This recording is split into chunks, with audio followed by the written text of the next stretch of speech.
Well, I've already started to outline the big trip across the United States, and I've uncovered three significant unknowns that I'm going to need to sort out before we can make the trip. So that's what I'm going to talk about a little bit today. And since it's such a gorgeous day outside, I need to run some errands, and I'm going to take the Spyder and kind of cover those issues. One of them is work related, the other one is just going to the grocery store. So why don't you tag along?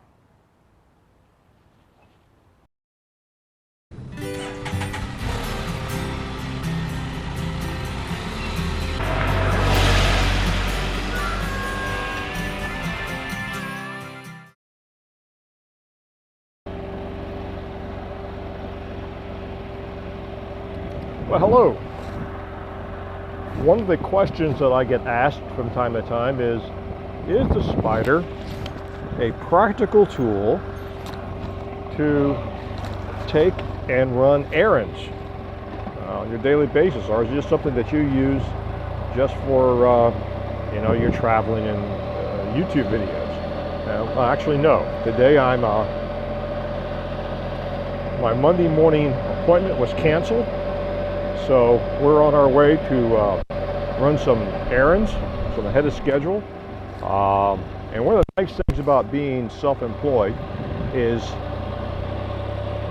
let me close the visor. It's going to get a little noisy here with the wind if I don't. Hold on for a minute.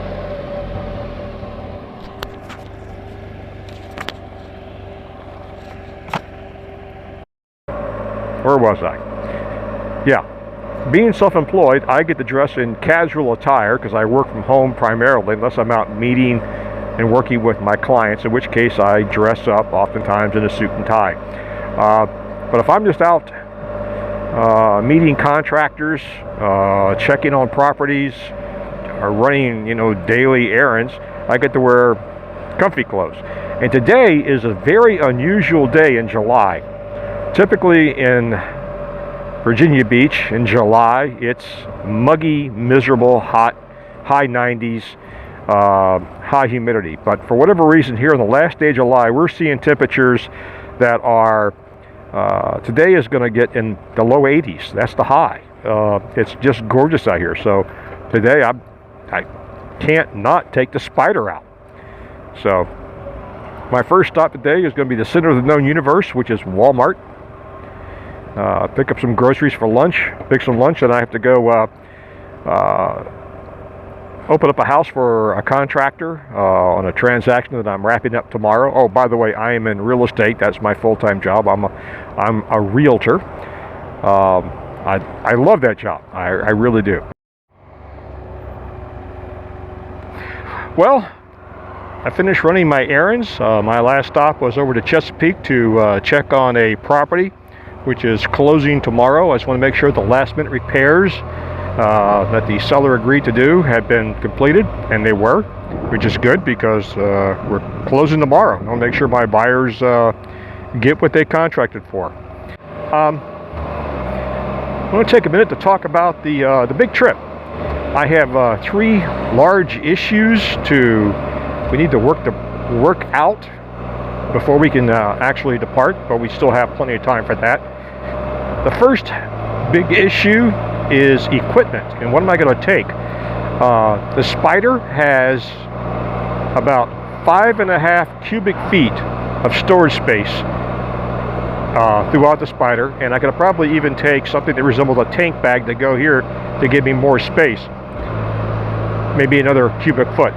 So I have to figure out a way to get all the way across the United States with about 2 cubic feet of equipment, clothing, camera gear, food, and everything I'll need for the 3 weeks, because 2 feet of that will be reserved for Miriam's equipment and clothing when I pick her up. That's one of the issues which we're going to work on.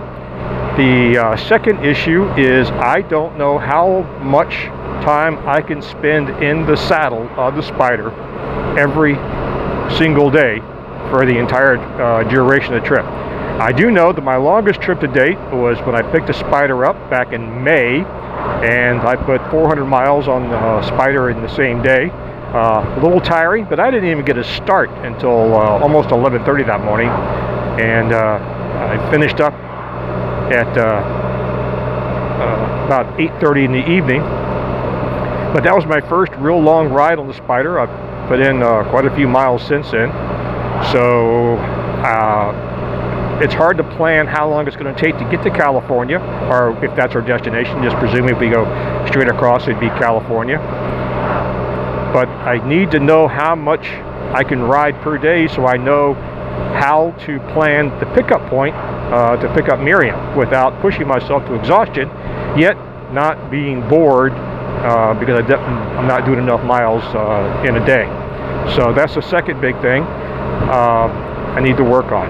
Now, to resolve problem 1 and 2, I am going to do a 3, perhaps a 4-day run in about a month or so to kind of test out my gear loading, what I'm going to take, how I'm going to pack it, and see how much time I can spend in the saddle for 3 days. It's going to be a test run just for me. The third consideration is gasoline. Now, in the Southwest, if I take the back roads, which is my intent, gasoline is not the easiest thing in the world to come by. Now, if you plan right and you hit every gas station you can, you will probably be okay. I remember one of my trips to the Southwest the first time. We had a rental vehicle. We filled it up before we left the small town of Page, Arizona, and drove up into a little bit north of Page, northwest of Page, Utah. And before we got to the next gas station, we had burned almost an entire tank of gas. That was a little scary because there was nothing out there but desert. Now, the Spyder does not have the range that a car has. At least doesn't have the range that any of the cars that I'm familiar with has. About 250 miles on a full tank of gas. That should be able to get me from gas station to gas station easily, as long as I don't push it too hard. One of the other considerations is the Spyder takes premium gasoline, a minimum of 91 octane. And a lot of the gas stations I've seen in small places out west in small towns, they only carry regular gasoline and or diesel. So I can't burn diesel. So if any of you people who watch the video are familiar with the Southwest, Arizona, Utah, New Mexico, on the back roads, how easy is it to come by premium gasoline? Yeah, I could burn regular in the Spyder. I've done some research and it says, yeah, it can be done. It runs really badly when you do that. The onboard computer will dumb down the timing, so you don't end up hurting the engine, so you lose all your horsepower and your gas mileage suffers greatly. But you know, I'd rather have bad gas mileage than be stranded in the middle of the desert somewhere. So like I said, if any of you viewers see this and have some feedback about the availability of premium gasoline at the small gas stations throughout the Southwest, let me know. I'd appreciate that. It'll take a little bit of stress out of the planning, because I don't want to have to take the interstates. That's not my objective. So that's the third big problem. Oh, one of the drawbacks of taking the back roads is we're at a drawbridge, which is finally opening. There's a lot of drawbridges in our region because we have a lot of waterways. But it sure beats setting in interstate traffic. So that's all I have for this video. I hope it was a little bit informative, and if you have any points or thoughts about, again, the route, some places we should stop along the way, or some tips on cross-country motorcycle traveling. I am far from an expert on motorcycle traveling. Now, I've traveled a lot, but I've never done any long distance on a motorcycle. So if you have any tips, feedback, please put them in the comments below. And it's our goal to respond to every comment that gets posted.